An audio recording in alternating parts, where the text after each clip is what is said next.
Hello and welcome to my little bookish corner of the internet. My name's Harriet. Today I'm going to be talking through the books that I want to read in March. February was a fantastic reading month for me. I read either 12 or 13 books. I'm currently reading one as I'm filming this, but I think I'm going to finish it. So I'll definitely let you know on the screen now if it is 12 or 13, but that's so good. I'm so proud of that, so happy with that. So I set my TBR kind of in the middle of what I would usually read. So I've got 7 books on here.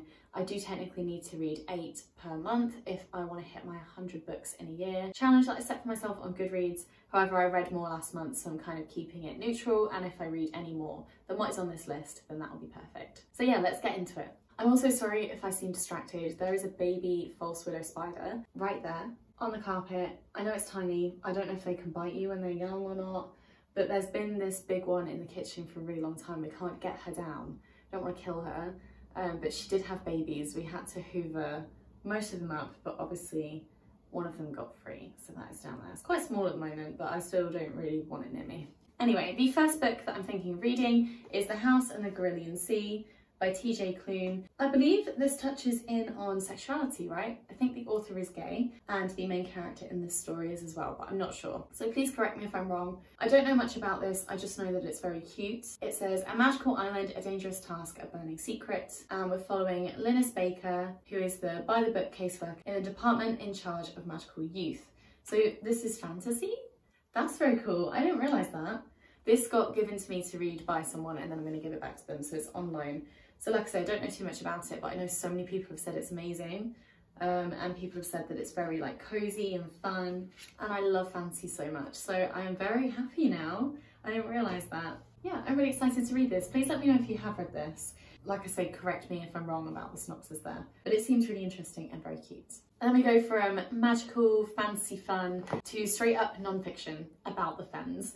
So this book is by Frances Pryor, and it's about discovering England's ancient depths surrounding the Fens, which is actually the kind of area that I live in. So I picked this up from Waterstones. My partner said I should definitely read it, give it a go, because I was umming and ahhing about whether to buy it for about a year. But I finally picked it up and I'm actually really excited to read this. It's following the author's personal experience living in the Fens and also the history behind them. As I've been saying in all my videos, I'm definitely focusing on non-fiction this year. So I'm excited to have quite a chunky one on my TBR, and hopefully I'll be able to read some more as well, but this is the only one on the list for this month. The next book got recommended to me. I'm really sorry, I don't remember who recommended it. I think it was here on BookTube.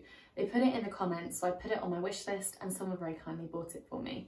So that is Fight Club by Chuck Palahniuk. I hope I'm saying the name right, I'm probably not. But I have seen the film Fight Club. I don't know how this differs, if it's going to be quite similar, but it's kind of like a dark, suspenseful novel, I think with some comedy aspects in there as well, but I think that it has got a big twist at the end of it. So yeah, it's quite a short book. It's one of those like classics that everyone says that you should read, so I'm excited to start there. And then I wanted to go back to an author that I know I always love reading, which is of course Ursula Le Guin. So I'm going to be reading Worlds of Exile and Illusion. This contains the first 3 books in the Hainish cycle, which is like the science fiction land that Le Guin created. So this has 3 stories in it, and like I say, it's all to do with kind of science fiction, following these different worlds. So the books that are in here are Recallan's World, Planet of Exile and City of Illusions.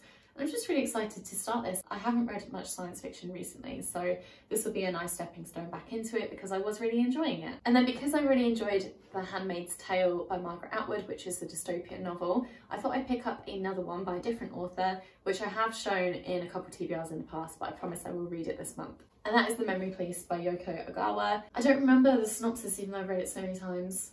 We are following a young novelist who discovers that her editor is in danger of being taken away by the Memory Police, and she desperately wants to save him. For some reason he doesn't forget, and it's becoming increasingly difficult for him to hide his memories.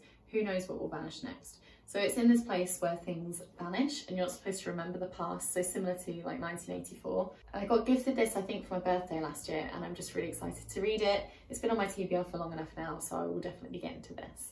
I feel like it'll probably be quite dark maybe, but I'm kind of in the mood for that. So yeah. And then the last 2 books that I definitely want to get to are part of a series, and I just want to finish the series because I've been really enjoying it. I read the first book quite a while back and I read the second book last month and absolutely loved it. And that is the 2 final books in the Pinch of Magic series by Michelle Harrison. So we've got Tangle of Spells, which is the 3rd book, and A Storm of Sisters, which is the 4th book. I don't know if this is going to be the last one or not. I'm not entirely sure how many books are going to be in the series, but this was only released last month. So I'm really excited to get to these. In this series, it's kind of like a fantasy series for children, but it's really interesting. It's got really good morals in there. It's very whimsical. And in all of these stories, we're following these three sisters and the magical antics that they get up to. These both have sprayed edges, and I've actually just ordered sprayed edge versions of the first 2 books, and I'm giving away my old editions. So I'm really happy to have these beautiful books. They look so stunning on the bookshelves. I don't really know what this one is about. Something to do with the painting. And then this one seems to be more of like a wintry vibe. So as winter is slowly ending, we're going into spring. I think it'll be really nice to get to this one. But I have to read the 3rd one first. So I'm really happy with these books so far. I hope they stay really enjoyable. Everyone's been saying they're really good. So yeah, it's high time that I finish this series off. So quite a mixture of different genres and authors this month. I'm really excited to get to all of these books. All of them have been sat on my TBR for a little while. So it's a good thing for me to kind of push them up on that TBR and see if they're any good. Please let me know down below if you've tried any of these and what you thought of them. And let me know the book you're most excited to read this month. But that is it from me today. Thank you so much for watching, and I'll see you in my next video. Bye!